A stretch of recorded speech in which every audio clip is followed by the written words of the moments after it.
Gasteizko osasun gune garrantzitsuenetan normaltasun irudia utzi du goizak. Goizeko 8:00 gaueko 10 arteko geldialdia deituta dute sindikatu guztiek, baina Osakidetzako buruen kontuetan 3.500 langileetatik 171 bakarrik egin dute greba, apenas 105. Izan ere mobilizazio hauek neurriz kanpokoak direla uste du Osakidetzak.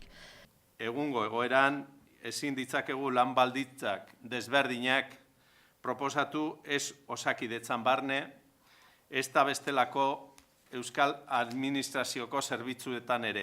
Sindikatuek aldiz, zuzendaritzak ezarri dituen gehiegizko zerbitzu minimoak salatu dituzte berriro ere.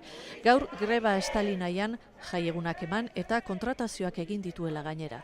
Bai Santiagon eta bai Txagorritxun istiloak esan ditugu guarda juradoekin. Unidade batzuetan jarri dute minimoak planta pertsonal guztia, jarri dute minimo moduan. Edozein kasutan badakigu aurreko astean baino jende gehiago ari dela greba egiten eta horrek pozten gaitu eta argi daukagu horrek erakusten duela hemendik aurrerako mobilizazioak gero eta handiagoak izango diela.